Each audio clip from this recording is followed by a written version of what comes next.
Here's our PowerPoint on Muckrakers. Make sure your notes are out and you're following along. So the whole progressive movement really starts with the idea of socialism. We've talked about that in class already. Socialism is the idea that there should be public ownership of factories. The workers should own the factories, not private individuals. And then the progressive movement kind of springs from there with the book Looking Backward by Edward Bellamy. This is a book about a person that falls asleep in the year 1887 and then wakes up in the year 2000 to see how the country had changed from a place with harsh working conditions, poverty, political corruption, and how it had transformed into a place where all the human needs being met was the primary purpose of business and governments, that people had everything that they needed. A lot of Americans wanted to redistribute wealth from the rich, taking money away from the super rich like Rockefeller and Carnegie, and spreading that wealth around so that everyone could have a better life. They wanted to nationalize industry, meaning they wanted the government to take over certain industries to focus on providing better products and to take the drive away from gaining profit. The way they wanted to do this, though, was through voting and at the ballot box, as opposed to an armed revolution. And the Socialist Party was created in 1901 to compete with the Republicans and the Democrats. And it was far more successful at the local level than at the national level. There's also civil service reforms that are based on merit instead of spoils. And what that means is people who were well suited to jobs, could take tests to prove that they were suited for these jobs, would get them, as opposed to someone winning an election and then just choosing all of their friends for jobs, whether they were qualified for those jobs or not. And cities also come up with a concept of home rule. What this means that cities would be free from state governments to kind of rule themselves how they wanted and to help get rid of corruption. And there are quite a few cities in the country that still really work with this home rule idea, New York City being one of them. Muckrakers were reporters that really kind of helped kick off the progressive movement. They had a process for exposing wrongdoing in society. These journalists relied on the scientific method as well as expert testimony on a topic, and then would publicly release their findings in newspapers and journals, hoping that readers would then pressure the government to do something about it. And they were called Muckrakers by Teddy Roosevelt. They said they raked through the muck of society to find the problems and expose them. And a lot of journalists exposed corruption in politics and bad business practices. Ida Tarbell exposed corruption in Standard Oil.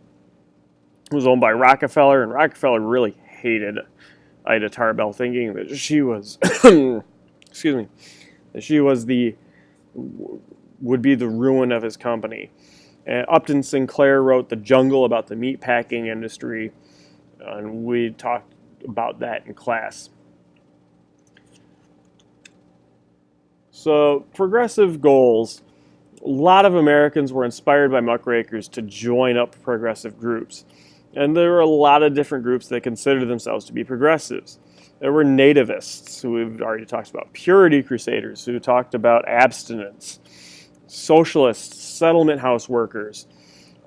All of these people considered themselves progressives. They wanted to make society better. That was their idea. Most of these progressives were middle class, and they wanted the government to be more efficient. And this didn't necessarily want the government to change. They liked the way that the government was set up. They just wanted it to run better. They wanted to get rid of corruption. They wanted it to do more to help workers and the poor.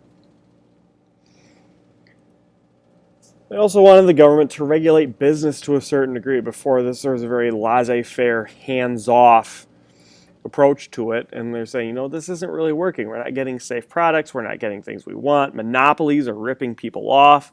There's no competition. It's hard to compete with them. Public utilities come about. They want local governments to own water plants, electricity plants, public transportation, to make it more affordable, to make it more accessible to everyone. Brings the costs down if you're no longer concerned with making a profit. They also wanted the government to create some social welfare programs, ways to help the poor, protect workers from big businesses, ensure a basic standard of living for all Americans. And they want these programs to be run by professionals instead of politicians. They want people who know what they're doing to do these things. There are a couple of important women reformers at the time. One is Jane Addams. We talked about her with Hull House and the settlement houses, but she also worked for a lot of other things.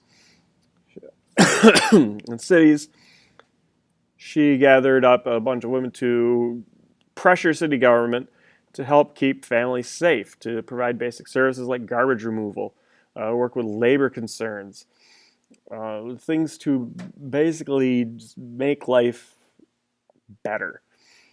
Florence Kelley was also a muckraker, and her passion was ending child labor. She thought that it was cruel and strange that the government would protect animals in national parks, but not protect children from working in really bad conditions in factories where they could be maimed or killed. And she fiercely believed in the merit system, believing that people should be hired based on their skills rather than their politics. And what strengthened that was she had been hired by a governor to enforce child labor laws, but when that governor lost an election, she was fired and replaced because of the spoils system, where they said, well, I won, I get to pick all the people having these jobs. Florence, you're fired. And then they hired a guy that really didn't care about enforcing the laws, which meant that companies could get away with breaking those laws. So that's it. Make sure that your notes are filled out. You have everything ready for class tomorrow.